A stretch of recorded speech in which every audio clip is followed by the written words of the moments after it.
नमस्कार, आप देख रहे हैं कशिश न्यूज। आपके साथ मैं हूं करिश्मा।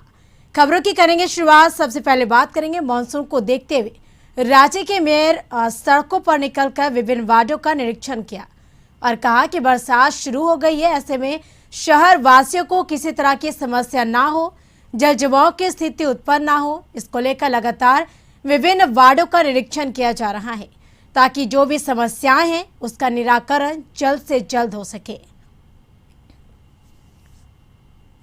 तो बता दें कि इससे पहले भी मेयर आशा लकड़ा ने शहर का भ्रमण किया था, वह सड़कों का निरीक्षण किया था, किस तरह से जल जमाव किसी जगह उत्पन्न ना हो, इसको लेकर उन्होंने जायजा लिया था। और एक बार फिर से मानसून को देखते हुए राज्य के मेयर सड़कों पर निकलकर विभिन्न वार्डों का निरीक्षण किया और इस दौरान विभिन्न वार्डों का निरीक्षण किया। इस दौरान किसी तरह की जल जमाव की समस्या उत्पन्न ना हो, इन सभी को देखते हुए उन्होंने निरीक्षण किया।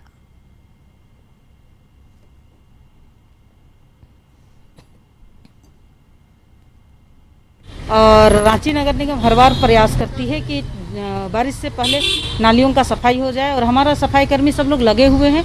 इसलिए मैं निरीक्षण करने आई कि कोई नाला तो नहीं रह गया है, अगर कहीं नाला रह गया है तो उसको ठीक कर ले। अभी जितने जगह पूरे अपर बाजार का इलाका अगर देखिएगा तो सभी जगह नाला ठीक हो गए हैं। बशर्ते थोड़ा सा 22 नंबर वार्ड में ये मंदिर है पुरानी रांची के अगल बगल और शिशु आंचल है, वो आसपास का जो कचरा है उसको हमने निकालने के लिए बोले हैं और पुरानी रांची का जो पानी जमता है नाला बना रहे हैं उसको ठीक करने बोले हैं ताकि वो रुके नहीं। तो ये कहीं ना कहीं हमारे पास जनरल सुपरवाइजर है, उनको हमने निर्देश दिए हैं और वो बोले हैं कि उनको भी 1-2 दिनों में उसको कंप्लीट करेंगे, ऐसा कहे हैं। अधिक जानकारी के लिए रांची से हमारे संवाददाता संदीप जुड़ चुके हैं लाइव चैट पे। संदीप, इसके पहले भी मेयर आशा लकड़ा ने सड़कों का निरीक्षण किया था और एक बार फिर से वो निरीक्षण करने निकली हैं, क्या कुछ कहना है?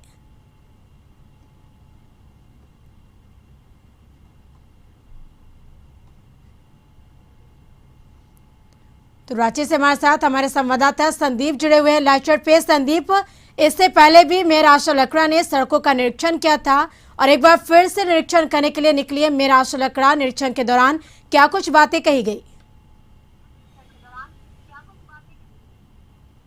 जिस तरह से कह सकते हैं मानसून अब करीब करीब पहुंचा ही हुआ है। कल से ही रांची में बारिश हुई थी और जल जमाव की स्थिति उत्पन्न ना हो शहर में, यही वजह था कि मेयर आज भी रांची के विभिन्न वार्डों में निकली थी निरीक्षण करने के लिए ताकि कहीं भी जल जमाव की स्थिति ना हो उत्पन्न और जिससे लोगों को समस्या ना हो। आपने देखा होगा 2 सप्ताह पहले भी जब यास तूफान आई थी और भारी बारिश हुई थी, उस वक्त भी मेयर निरीक्षण को निकली थी और सड़कों पे उन वार्डों तक पहुंची थी जहां पे जल जमाव की स्थिति उत्पन्न हुई थी और उसे तुरंत ही क्लियर करने का खुद खड़ा होके वहां पे उसे पूरी तरह से माकूल व्यवस्था की गई थी ताकि जो आने जाने वाले लोग हैं उनको दिक्कत ना हो। और यही वजह था कि मानसून से जस्ट पहले कह सकते हैं बारिश शुरू होने से पहले मेयर उन जगहों पे गई थी जहां पे इस तरह की पहले दिक्कतें थी, उस वह मामला कितना सॉर्ट आउट हुआ है या फिर कहां पे और भी कार्य करने की जरूरत है, इन सभी चीजों को लेकर आज मेयर फिर से निकली थी और राजधानी के विभिन्न वार्डों तक पहुंची थी और जितने भी अधिकारी थे निगम के वे भी उनके साथ थे ताकि जहां पे भी कुछ समस्या हो तो उसका निराकरण तुरंत हो सके। जी बिल्कुल, तमाम जानकारी के लिए शुक्रिया संदीप। तो मैंने विभिन्न वार्डों का निरीक्षण किया। निरीक्षण के दौरान किसी भी प्रकार की कोई जल जमाव है वो समस्या उत्पन्न हो, इसको लेकर तमाम वार्डों का निरीक्षण किया गया।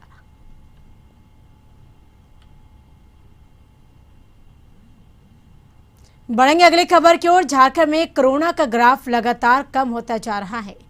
बताते चले कि अभी झारखंड में 4220 एक्टिव केस बच गए हैं। वहीं दूसरी तरफ वैक्सीनेशन का कार्य भी जारी है। राजधानी रांची में वैक्सीनेशन के लिए 60 से अधिक वैक्सीन सेंटर बनाए गए हैं जहां पर लोग वैक्सीन ले रहे हैं। वहीं ऐसे लोग जो वैक्सीन सेंटर तक नहीं पहुंच पा रहे उनके लिए मोबाइल वैक्सीनेशन वाहन की भी शुरुआत की गई है या वहां लोगों को घरों तक जाकर वैक्सीन का टीका देने में मदद कर रही है ताकि अधिक से अधिक लोग वैक्सीन ले सके और इस संक्रमण से बच सके। झारखंड में कोरोना का ग्राफ लगातार गिर रहा है और कहीं ना कहीं दूसरी ओर जो कोरोना का जो वैक्सीन है वो लेने के लिए भी लोग पहुंच रहे हैं। यदि सरकार की तरफ से बात करें तो फ्री में पूरे झारखंड में कोरोना का वैक्सीन दिया जा रहा है और वैक्सीन लेने वालों की संख्या में भी लगातार इजाफा हो रहा है। यदि रांची की ही सिर्फ बात करें तो लगभग 60 से ऊपर वैक्सीन सेंटर बनाए गए हैं। इस वक्त हम रांची के बिरसा मुंडा फुटबॉल स्टेडियम में है और आप देख सकते हैं यहाँ पे भी वैक्सीन सेंटर बनाए गए हैं।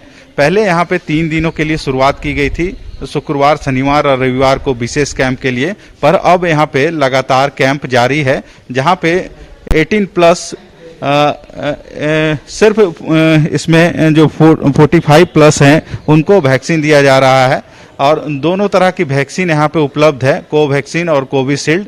और इसके लिए कई काउंटर यहाँ पे बनाए गए हैं ताकि जितने लोग आए उनको किसी तरह की दिक्कत ना हो। लगातार यदि प्रत्येक दिन बात करें तो कितने की संख्या में लोग पहुंच रहे हैं? यहाँ पे कोविशील्ड के कम आ रहे हैं, कोवैक्सीन के ज्यादा आ रहे हैं। कोविशील्ड 5 डोज 50 तक आ जा रहे हैं और कोवैक्सीन के 170-80 तक आ जा रहे हैं। क्या लग रहा अब भी लोगों में जागरूकता का कमी है क्या? अभी भी कहीं कहीं पे है। अभी जैसे गांव इलाका में थोड़ा है, अभी टाउन में तो काफी सुधार आ गया है, काफी लोग समझ गए हैं। दूसरी ओर हम ले चलते हैं आपको, जो 45 प्लस के लोग हैं वे यहाँ पे वैक्सीन ले रहे हैं और कहीं ना कहीं जो लोगों का जो दूसरा डोज है वह लेने के लिए लोग यहाँ पे पहुँचे हैं और वैक्सीन कितना ज़रूरी है इनसे भी जानने की कोशिश करते हैं। मैडम, वैक्सीन कितना ज़रूरी है अभी कोरोना में? अभी तो बहुत ज़रूरी है, बहुत सेफ्टी है वैक्सीन लेने से। आपका क्या दूसरा डोज? हाँ, मेरा दूसरा डोज है। लोगों से क्या अपील करेंगे जो वैक्सीन अभी तक नहीं लिए हैं? मैं तो यही बोलूँगी सबको लेना चाहिए वैक्सीन, इससे बचाव है कोरोना से। जो लोग हैं उनसे भी जानते हैं। मैडम, कितने लोग प्रत्येक दिन यहाँ पे इस सेंटर में पहुँच रहे हैं वैक्सीनेशन के लगभग? यहाँ पर प्रत्येक दिन कम से कम 150 लोग पहुँच रहे हैं सेकेंड डोज को वैक्सीन लेने के लिए। दोनों वैक्सीन यहाँ पे उपलब्ध है? हाँ, दोनों वैक्सीन उपलब्ध है, कोविशील्ड और कोवैक्सीन। तो यहाँ 45 प्लस वालों को ही सिर्फ मिल रहा है या फिर? जी हाँ, केवल 45 प्लस वालों को दिया जा रहा है। तो आप देख रहे हैं जो लोग हैं वे धीरे धीरे अब वैक्सीन सेंटरों तक पहुंचते हैं और वैक्सीन ले रहे हैं। और जिस तरह से इनका कहना है कि इस कोरोना काल में वैक्सीन बहुत ही मददगार है और इस वैक्सीन का प्रयोग सबको लेना चाहिए और अपने परिवार वालों को भी दिलाना चाहिए ताकि इस संक्रमण से दूर हटा जाए। और जो रफ्तार अब झारखंड में है तो काफ़ी धीमा जरूर हुआ है कोरोना संक्रमण का, पर अब भी जो वैक्सीन की संख्या है उसे बढ़ाने की आवश्यकता है। यानी जो लोग हैं उन्हें वैक्सीन लेने के लिए अपने घरों से अब निकलना होगा। सरकार की ओर से भी कई पहल वैक्सीनेट करने के लिए किया गया है, जैसे कई मोबाइल वैन भी निकाला गया है जहां जो लोग नहीं पहुंच पाते हैं वैक्सीन सेंटरों तक, वहां तक पहुंच के यानी उनके घरों तक पहुंच के लोग वैक्सीन उन्हें देने का काम कर रहे हैं। तो कहीं ना कहीं कोरोना से बचाव के लिए वैक्सीन बहुत ही जरूरी है और इसका उपयोग सभी को करना चाहिए। कैमरा पर्सन प्रदीप के साथ संदीप, कशिश न्यूज, रांची। कोरोना संक्रमण से बचाव के लिए फिलहाल वैक्सीनेशन ही एकमात्र कारगर उपाय है।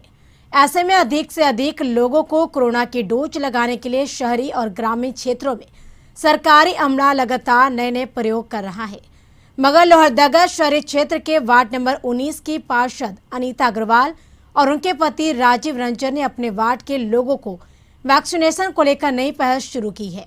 वैक्सीन ले और कंबल पाए, इस पहल पर 50 से ज्यादा लोगों ने वैक्सीनेशन कराए हैं। वार्ड पार्षद के इस नई पहल को नगर परिषद के पदाधिकारी देवेंद्र कुमार ने प्रशंसा करते हुए कहा कि ये एक बेहतर पहल है, इनसे दूसरे वार्ड पार्षद को भी सीख लेनी चाहिए। वहीं पार्षद पति राजीव रंजन ने कहा कि उनके वार्ड में गरीब तबके के ज्यादा लोग हैं जो शराब का सेवन करते हैं। उनमें डर बना हुआ था कि वैक्सीन लेने के बाद शराब नहीं पी सकते हैं। तो अभी जाड़े के मौसम आने वाला, इसी में सोचा क्यों ना लोगों को जागरूक किया जाए कि वैक्सीन ले और कंबल ले जाए।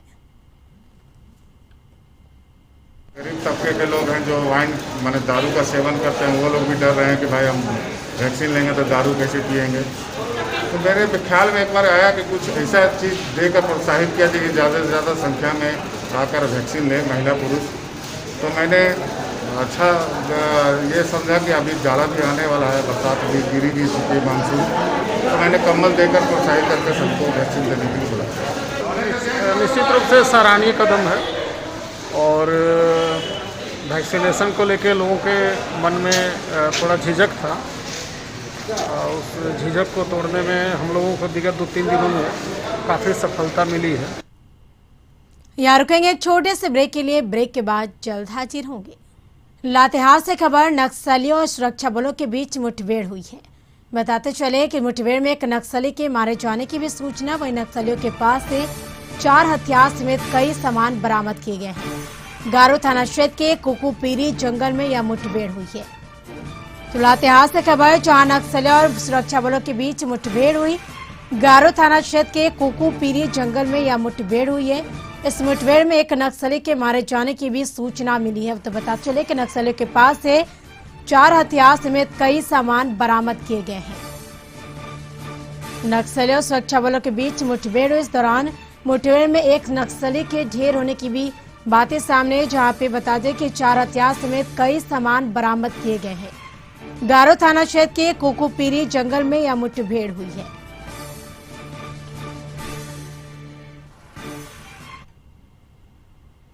गुमला डुगरी थाना क्षेत्र में टीकाकरण टीम के साथ दुर्व्यवहार और बंधक बनाने के मामले में 3 आरोपी स्वर्ण खाका, सेराफिनोस खाका और सुरेश कुजूर को पुलिस ने गिरफ्तार कर जेल भेज दिया। इन पर आरोप है कि 7 जून को डुमरी की करनी पंचायत के वीरगांव पकरी टोली ग्राम में टीकाकरण करने गए कर्मियों को 1 घंटे तक बंधक बनाकर रखा था। टीम को न सिर्फ टीकाकरण करने से रोका बल्कि रजिस्टर भी छीन लिया था। सूचना मिलने पर पुलिस ने मौके पर जाकर महिला कर्मियों को मुक्त कराया और एएनएम माया कुमारी सिन्हा ने कहा कि 11 लोगों को टीका दे चुके थे। इसी दौरान गांव के स्वर्ण खाका, सिराफिनुश खाका और सुरेश कुजूर नशे की हालत में पहुंचे और पूछा कि कितने लोगों का टीका हो गया है।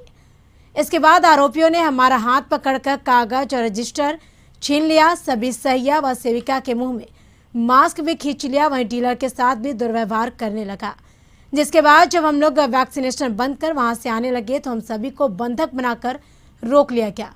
वहीं बता दें कि एक व्यक्ति को बाथरूम का बहाना कर जंगल की ओर निकला, जहां से डुमरी पुलिस को सूचना दी गई।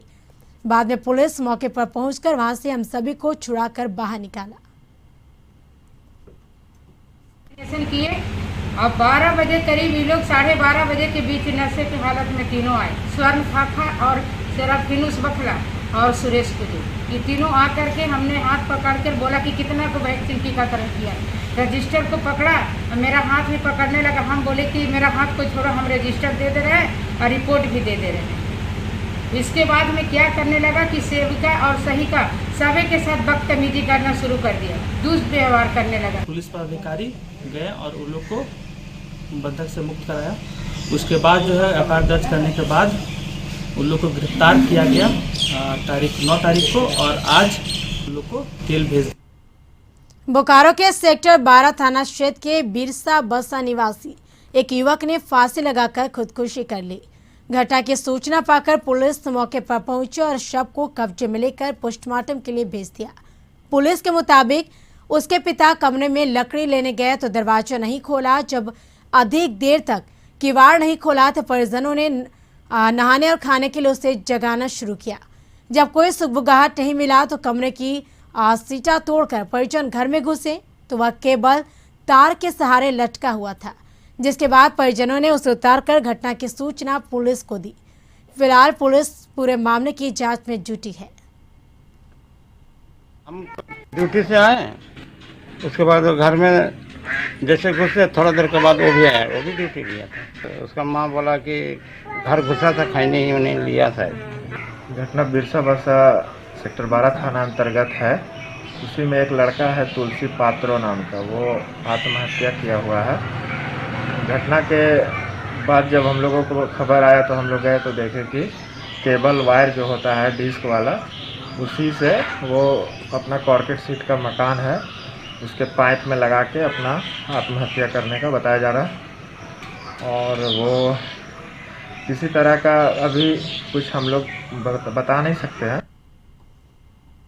बोकारो स्टील प्लांट के कर्मियों का वेज रिवीजन 5 वर्षों से लंबित होने के खिलाफ मजदूर यूनियनों ने 30 जून को बोकारो स्टील प्लांट में 1 दिवसीय हड़ताल किए जाने की घोषणा करते हुए प्रबंधन को नोटिस देने की बात कही। इसी को लेकर मजदूर यूनियन अब स्ट्राइक की तैयारी में जुट गए हैं। इस स्ट्राइक में एनजेसीएस सहित सभी संयुक्त मोर्चा के यूनियनों ने इस स्ट्राइक में शामिल होने की घोषणा की। इस स्ट्राइक को सफल बनाने के लिए 28 जून को मजदूर काला बिल्ला लगाएंगे और 29 जून को भूख हड़ताल करेंगे। इससे पहले गैर एनजेसीएस यूनियन 12 जून को और एनजेसीएस यूनियन 14 जून को प्रबंधन को नोटिस देने का काम किया है। तो इस्पात कर्मी और ठेकेदार मजदूर ताल ठोक रहा है। आज जो है 5 साल के लगभग वेज रिवीजन का विलम्ब हो चुका है और एनजेसीएस और सेल मैनेजमेंट में आज तक नूरा कुछ नहीं रहा है। एनजेसीएस में जाने वाले जो ट्रेड यूनियन है, सेल चेयरमैन एक तरह से इन लोगों को इतना इग्नोर किया है, उसका कोई हिसाब नहीं है। मूल पे रिवीजन था, इसी को लेके पिछली 100 महीना से एक तैयारी हो रहा था। बोकारो स्टील प्लांट में मजदूरों की ओर से दबाव था, हर किस्म का मजदूर की ओर से। जब प्रबंधन और सरकार ऐसे नहीं सुन रहा है, उसको बंद करके उनको हम लोग मजबूर किया जाए। बुंडू हराडी बुढ़ाडी पुल के ढहने के बाद बुंडू अनुमंडलीय पुलिस ने अवैध बालू उत्खनन और बालू उठाव मामले में कार्रवाई आरंभ कर दी है। कांची नदी के तटवर्ती इलाकों में 10 से 15 किलोमीटर के दायरे में लगातार बालू उत्खनन का धंधा चल रहा है। बालू उत्खनन के कारण यास तूफान की बारिश में कांची नदी में बना पुल ध्वस्त हो गया था। ऐसे में बालू तस्करी करने वाले पर बुंडू अनुमंडलीय पुलिस और खनन विभाग ने नकेल कसना आरंभ कर दिया है। बुंडू अनुमंडलीय पुलिस ने कांची नदी से अवैध बालू की ढुलाई करे 4 ट्रैक्टर को जब्त किया। बता दें कि लगातार बारिश होने से कांची नदी में बालू की सघन परतें बिछ गई है। इससे बालू तस्करी करने वालों की चांदी हो गई और लगातार ट्रैक्टर से कांची नदी किनारे से बालू को उठाकर बड़े दायरे में बालू को डंप किया जा रहा है। बालू माफिया लगातार बारिश होने से इन दिनों सक्रिय हो गए हैं। और बिचाहतू के पास में आयुष्मान भारत केंद्र है, स्वास्थ्य केंद्र है, वहाँ पे काफ़ी मात्रा में अवैध बालू का डंपिंग किया गया है। ग्रामीणों से हम लोगों ने पूछताछ किया कि किसकी ज़मीन है, तो पता चला कि वो ज़मीन किसी के द्वारा बताया नहीं गया कि वो ज़मीन किसकी है। फिर हम लोगों ने काफ़ी खोजबीन करके हम लोगों ने ये पता किया कि किसके द्वारा ये अवैध बालू का डंपिंग किया गया। तो उसमें 3-4 लोगों का नाम आया है, जिसमें और उन लोगों पर प्राथमिक। धनबाद जिले में साफ और स्वच्छ पानी की आपूर्ति में आ रही दिक्कतों का जायजा लेने भाजपा विधायक राज सिन्हा जिला स्तरीय जल प्रयोगशाला पहुंचे, जहां विशेषकर विभाग के अधिकारियों से उन्होंने बात कर परेशानियों को करीब से समझा। विधायक राज सिन्हा ने बताया कि शहर की जनसंख्या काफी तेजी से बढ़ रही, जिससे पानी की खपत भी बढ़ती जा रही। ऐसे में पूर्व रघुवर सरकार ने पानी की कमी को दूर करने के लिए एक दूसरी पाइपलाइन भी बिछाने की शुरुआत की थी, जिससे कि शहर में कई और पानी टंकी का निर्माण किया जा सके। वह कार्य वर्तमान सरकार के कार्यकाल में धीमी पड़ चुकी है। इस बाबत वह राज्य के संबंधित पदाधिकारियों से बात कर हल निकालने के प्रयास में जुटे हुए हैं। वहीं वाटर ट्रीटमेंट प्लांट में मरम्मत की भी आवश्यकता है, जिससे कि वाटर फिल्ट्रेशन सही तरीके से हो।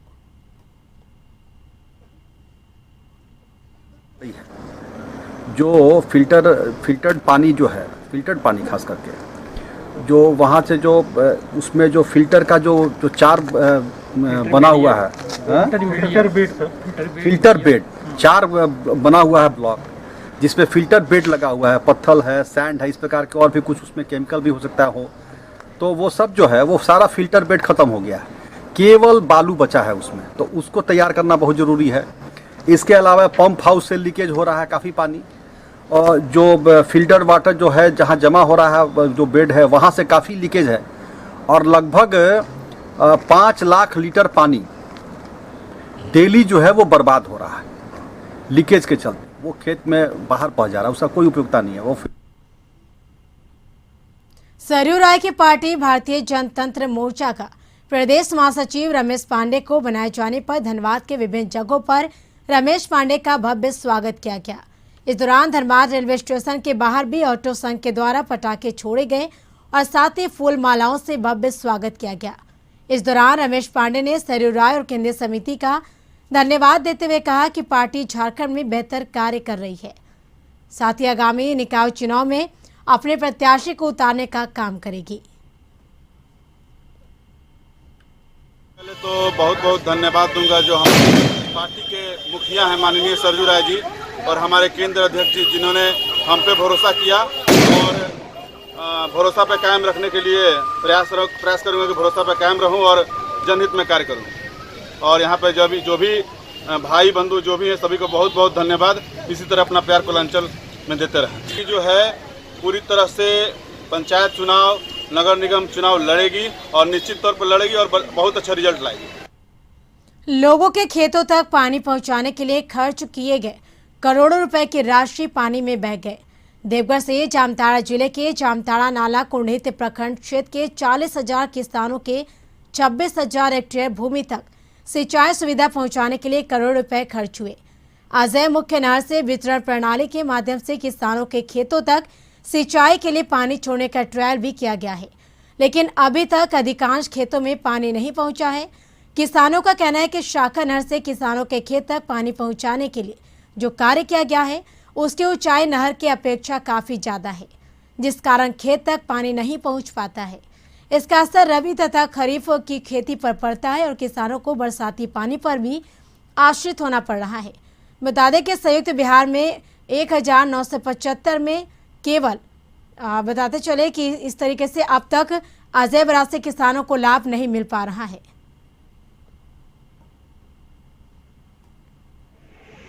अफसर सिर्फ टेंडर निकल रहा है और टेंडर निकलने के बाद मैंने पैसा का लोड बंदरबाट हो रहा है, लेकिन किसानों का कोई फायदा नहीं है। आज तक पानी आया और ना ही किसानों को इसका कुछ समुचित लाभ मिल पा रहा है।